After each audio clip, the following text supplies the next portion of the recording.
Aquí estamos con don Jorge Castex, una vez más, muchas gracias por acompañarnos en Infinito. Usted nos enseñó de qué manera la trama se va enhebrando. Y en algún momento en el ida y vuelta yo le hablaba de qué manera o qué pasa después cuando la trama se rompe. Y me dijo, no, Horacio, mire, se puede manchar, no cortar. A ver, ¿de qué se trata? Bueno, la trama es el gran tejido universal que es donde se trasladan todas las energías y donde se soportan todas las energías. Cuando usted me hablaba de, bueno, se rompió la trama unos minutos anteriores, me decía, tuve una gran discusión, se rompió una relación. Bueno, a nivel de la trama puede haber habido una gran contracción en la trama intermediaria, que es la que relaciona todas las cosas, relaciona a las personas. Esa gran contracción forma una barrera, esa barrera parece que fuera algo que se rompiera, pero no es que se rompe, sino que está tan tremendamente contraída que no entra la luz, para decirlo de alguna manera en sentido metafísico. No, la trama no se mueve, no respira, la relación se corta por esa gran contracción que produjo la pelea. ¿Y qué vincula y qué desvincula una relación entre los hombres? Todo. El dinero, por ejemplo. El dinero, la amistad, una mirada, una sonrisa, un reconocimiento a nivel de cuerpos sutiles, no a nivel del físico. Una vez se encuentra con alguien y dice, oh, parece que lo conocí de toda la vida. Así es. Y es posible que lo haya conocido quizás de otras vidas. ¿Pasa eso? Sí, un reconocimiento a nivel de las entidades, no a nivel de las personas, a nivel del físico. Pasa todos los días. Usted habla mucho de conciencia. ¿Cómo entiende usted la conciencia? Y es que la conciencia es lo que mueve el mundo y el antimundo, para decirlo de alguna manera. La conciencia y la inconsciencia es lo que hace que las cosas funcionen, bien o mal, en positivo o en negativo, para darle alguna connotación. Cuando alguien dice, fulano no tiene conciencia de lo que está pasando, ¿qué está diciendo? Y es así, es tal cual. Es una palabra muy sencilla, no es un idioma raro. No tiene conciencia, no tomó conciencia. La conciencia es una energía universal que se toma en un instante y después se deja ir. No tiene conciencia, está en la inconsciencia. Hay otros que pueden estar en la anticonciencia. O sea, decimos por ahí, trabajando para el otro lado, para lo que no es bueno para el normal de la gente, está en la anticonciencia. En estos últimos días y en los últimos meses, últimos días, ¿por qué? Y en los últimos meses, ¿por qué? Hoy por hoy estamos viendo de qué manera miles de personas, corazón de África, están viviendo las consecuencias de la inclemencia, la inundación, el aislamiento. Parte de la humanidad quiere socorrer, la otra parte le es indiferente. Pero incluso de esta misma pantalla se pedía socorro para Venezuela. Latinoamérica fue golpeada por las inundaciones en Venezuela. Y de pronto la solidaridad, la trama, uno con el otro. ¿Qué quiere contarnos sobre ese tema? Bueno, vimos en diciembre, cuando pasó lo de Venezuela, terrible acontecimiento. No fue una desgracia de Venezuela. Como decimos siempre, somos células del hombre universal. Lo que le pasa a este hombre universal nos pasa a todos. Vimos también el pedido de ayuda de la Fundación Cisneros, que abrió cuenta en todos los bancos para que la gente colabore. Pero también vimos que desde este canal se puede dar algo más, se puede ofrecer algo más, sobre todo desde este programa. Porque ustedes tienen una audiencia muy especial. Tienen una audiencia vinculada a lo metafísico, vinculada a las creencias, vinculada a las religiones. Y todo eso se resume en una palabrita de 2 letras que es la fe. Y quienes tienen la suerte de ser gente de fe pueden dar mucho más que lo muy importante que está pidiendo la Fundación, que es el apoyo económico y que tiene que llegar, que es dar un poco más, dar también con el corazón. Cuando pasa una catástrofe, cuando hay un final, siempre hay un replanteo, más allá de la reconstrucción. ¿Qué pasa con los hombres y las mujeres que tienen que reconstruir no solamente su casa? Cuando dicen, ¿para qué? Bueno, todas las crisis nos presentan caminos, ¿no es cierto? Una catástrofe es una crisis terrible, terrible para los que se van, para los que desencarnan, y terrible para los que se quedan. Y frente ahí, bueno, están las dos posiciones, ¿no? ¿Qué hace el que se queda con su familia que está y cómo lloran a los que se van? Y ahí es donde a nivel de la trama se puede actuar positivo o negativamente con la mejor buena voluntad en ambos casos. Hoy un amigo mío me decía una cosa muy interesante y me gustaría charlarlo con usted. ¿Por qué cuando recién nacemos, tenemos una mirada, más allá de la virginidad de la mirada, queremos que todo nos pase, nos parece bárbaro cuando aprendemos a caminar, cuando aprendemos a hablar, cuando aprendemos a relacionarnos? Y cuando llegamos al final, no solo ya no tenemos ganas, sino nos ahonda un pesimismo general. ¿Es porque se terminó esta película o porque ya no tengo más fuerzas ni sé para qué? Bueno, es un tema maravilloso para que hablemos horas sobre eso, ¿no? Pero hay una cosa que es fundamental. En un subte lleno de gente en microcentro entra un ser que hace sonreír a todo el mundo. Es un bebé. Es la maravilla que tiene el bebé de esa pureza, de esa traslación energética espontánea que hace que todos lo miren en el subte y sonrían mirando esa risa del bebé.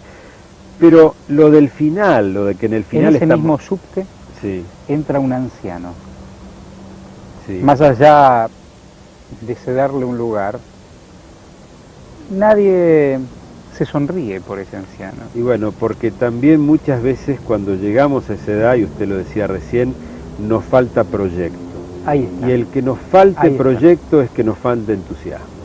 El proyecto de vida dura mucho más allá de la vida. La vida que pasamos acá, que son 50, 100 años, no es nada. Quienes tienen fe, y por eso esa palabrita tan corta, y piensan en un más allá, esto es un aprendizaje que estamos haciendo. Y pero es difícil decirle a un abuelo, abuelo, usted sabe, 10 años más, algún ratito más, con suerte y por la bendición de alguien, y esta película se termina.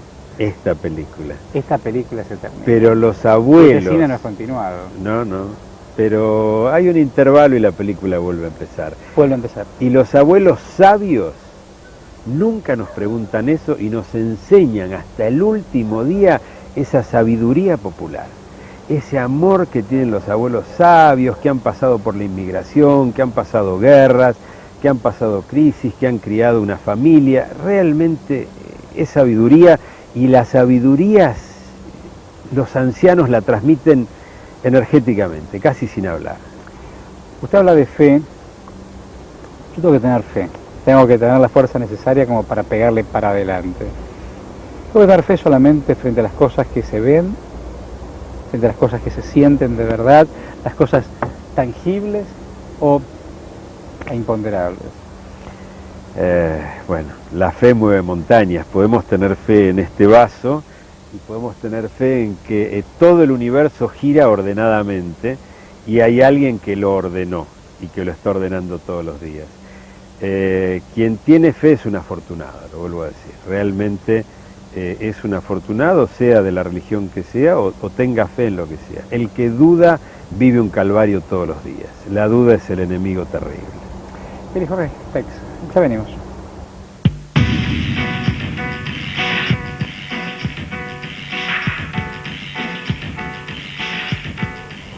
Aquí estamos con Jorge Castex y remitiéndonos a lo que usted nos apuntó sobre la catástrofe de Venezuela, porque no solamente el agua que superó una casa, un agua que superó y se comió una familia, sino hay un durante y un después.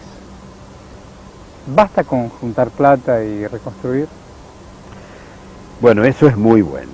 O sea, las colectas son muy buenas para quien recibe todo ese aporte material y también son muy buenas para dar. Ayuda a quien tiene una necesidad de dar, de poder hacerse presente. Pero lo que yo le decía sobre la audiencia de este programa, que fundamentalmente gente de fe en algo que va al más allá, ¿qué es lo que puede la audiencia de este programa aportar? Es la fuerza de su fe, la fuerza de su oración, la fuerza de sus creencias, de sus meditaciones, devolver a esa trama tan contraída de Venezuela un poco de amor. Recordemos que la trama se contrae y se mancha con angustias, con miedos, con ansiedades, con desesperación, con todo lo que esa catástrofe produce. Lo que nosotros podemos hacer es, quienes sepan orar y quienes estén acostumbrados a hacerlo, pero en la conciencia de estos hermanos venezolanos o de estos hermanos de Mozambique, hacerlo en la conciencia que debemos cargar esa trama con energías de amor y ganarle, como en la guerra, un espacio al enemigo. Con ese amor que se va metiendo en la trama, ganarle un espacio al miedo, a la angustia, a todo eso que es absolutamente válido y natural y que quedó en la trama venezolana y en la trama del inconsciente colectivo. Usted menciona al miedo como enemigo. Y sí, el miedo es terrible, es paralizante, es una energía terrorífica. ¿Y cómo supera el miedo? Con Más fe. allá de la fe y más allá de la oración. Con fe y con reconocimiento. Las fuerzas son las fuerzas, la fuerza del aire, del fuego, la fuerza del agua, la fuerza de la tierra, del éter, las fuerzas son las fuerzas. En la medida que estemos en el reconocimiento de las fuerzas, vamos a superar el miedo a las fuerzas. Cuando alguien está navegando y viene un pampero, que es un viento típico de acá, del Río de la Plata, el reconocimiento de que está viniendo un pampero hace que se tomen las medidas necesarias y que ese pampero no cause más daño del que debería causar razonablemente. ¿Cómo delinea usted, cómo interpreta usted lo que es el alma dentro de esta trama? Bueno, el alma es nuestro cuerpo sutil, es la memoria de todos nuestros cuerpos, la memoria de todas nuestras vivencias. Quienes creen un más allá creen en el alma es lo que pasa al otro lado de la trama, a esas dimensiones que se han dividido después del Big Bang, y ahí es donde continúa la vida eterna. Quienes creen en la reencarnación, bueno, esas almas buscan un cuerpito donde volver a nacer, y la película vuelve a empezar después de un ¿Y debemos pequeño tener la intervalo. misma actitud frente a la muerte y frente a la vida? Sí. ¿Qué significa eso? Es más doloroso, pero hay que tener la misma actitud. ¿La propia y la ajena? Y bueno, uno puede manejar la propia, pero trata de alguna manera de influir con sus buenas energías en la ajena. Hoy un psicoanalista me decía, los más chiquititos preguntan, cuando alguien se muere, ¿también puede llegar a pasar aquí? ¿Vos papá o vos mamá te podés llegar a morir? Y entonces mi amigo me decía, yo no sé si me lo pregunta porque se va a quedar sin mí, si le importa que yo me muera o porque se va a quedar solo. Y es una mezcla de todo, pero lo peor frente a la muerte es nuestro egoísmo. Frente a la muerte de un ser querido, lo peor es nuestro egoísmo. Le estamos cargando a esa persona con una mochila de piedras. El que está por desencarnar, el que está por hacer ese pasaje, tiene que irse lo más libre posible. Nuestro egoísmo por quedarnos solos es lo que hace que los seres queridos no hagan ese pasaje en paz. Uno se puede quedar pensando, ¿y de qué manera yo puedo elaborar el duelo entonces? Llorando 3 días, velando a nuestros muertos, enterrando en la tierra a nuestros muertos y dejándolos ir.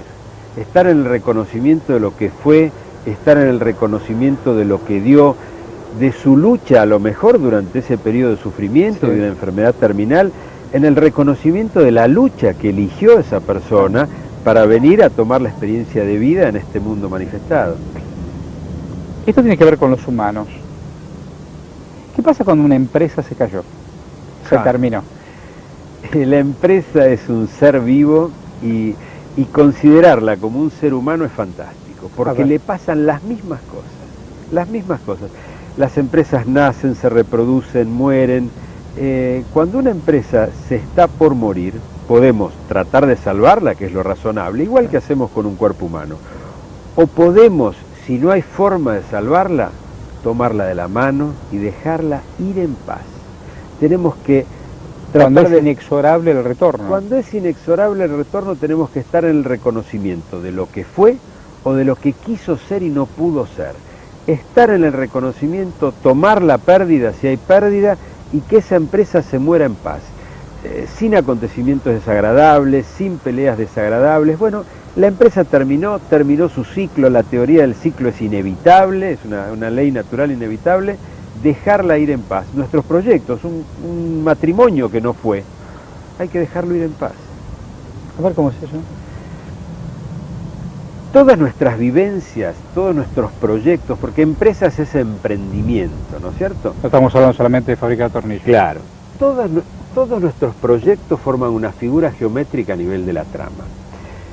Cuando eso no va más, hay que cerrar, hay que coser y esa figura geométrica tiene que desaparecer a nivel de un recuerdo de lo que fue. Cuando el matrimonio fue, hay que dejarlo ir. No es este tiempo presente. ¿No hay que intentar remontarlo? Por supuesto, hay que hacer lo mismo que en un ser humano. Llevarlo a un especialista, tratar de operar, tratar de dar antibióticos, tratar de dar vitaminas. En un matrimonio hacen falta muchas vitaminas todos los días. Falta un buen bronceador, hacen falta un buen perfume, igual que en un ser humano. Pero cuando no hay nada que hacer, hay que dejarlo ir en paz. Cerrar el capítulo, coser esa trama que quede a nivel de un recuerdo y dejarlo ir en paz. ¿Qué pasa con la relación con los chicos, con los hijos? ¿En qué sentido? Cuando una relación se mancha. De la misma manera que en cualquier cosa hay que tratar de limpiarla. Nosotros tenemos como adultos mayores obligaciones frente a los chicos son muy requirentes, son muy exigentes y es natural que lo así sean, pero que se disuelva un matrimonio no es ningún justificativo para dejar de ver a los chicos o dejar de luchar por ellos o con ellos. ¿Y cómo se va rearmando ese vínculo y esa trama independientemente de esa relación papá y mamá? Con la verdad y con el corazón. Con la verdad y con el corazón. Que haya un reconocimiento mutuo, que los chicos entiendan que papá no es el superhombre. Yo reconocí a mi padre a los 40 años, con 10 años de muerto o 15 años de muerto él. Y yo tuve ese reconocimiento cuando pude saber qué era la palabra reconocimiento. ¿Y qué es? Es entender a una persona a nivel de sus virtudes y de sus miserias. Reconocerlo como ser humano y reconocerlo como piedra que quizás pudo pulir una arista y las otras todavía están sin pulir. El reconocimiento es una palabra mágica. Volvemos a Venezuela, volvemos a Mozambique, volvemos aquí a la vuelta. ¿Y por qué las fuerzas de la naturaleza están reaccionando? El hombre, usted pertenece a Econatura también. ¿Por qué las fuerzas de la naturaleza reaccionan? Sí, bueno, Econatura, la fundación de la que yo soy secretario, es una fundación ecologista. Los ecologistas no somos soñadores, ¿no? light, que... ¿No? No.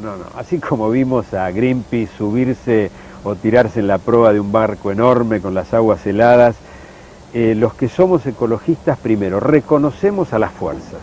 Claro. Y segundo, por ejemplo, en nuestra fundación tratamos de decirle a la gente, señores, nada es gratis. Las chimeneas de acá a la vuelta también son las causantes de muertes en Venezuela o de muertes en Mozambique. Claro. La contaminación, la capa de ozono, la corriente del Niño, de la Niña, y acabamos de tener una inundación en Tucumán y en Santiago del Estero, en lugares donde no llueve, terribles, en Mozambique miles y miles de personas, puede llegar a millones de personas, y Venezuela una cosa terrible. Es la reacción, estamos agrediendo a nuestra madre tierra. Y como cualquier ser vivo, grita, se desespera y se retuerce. El hombre, precisamente porque sabe que es finito, no le importa, que se preocupe las generaciones que vienen. Qué egoísmo, terrible. Pero pasa eso. Y sí, Los pasa países eso. centrales, los poderes centrales. Y bueno, y ese es nuestro trabajo, por ejemplo, ese es nuestro trabajo en Econatura. La palabra conciencia que usted me decía hoy, tratamos nosotros en nuestra fundación, en la Fundación Econatura, de abrir la conciencia, de que la gente tome conciencia. Aquel que decíamos, contamina un río en el sur y vive con su familia en el norte, a nivel de la trama, no es gratis, señor, no es gratis. Su trama también terminará manchada. Exactamente. Lo mejor para usted, Gracias por invitarme.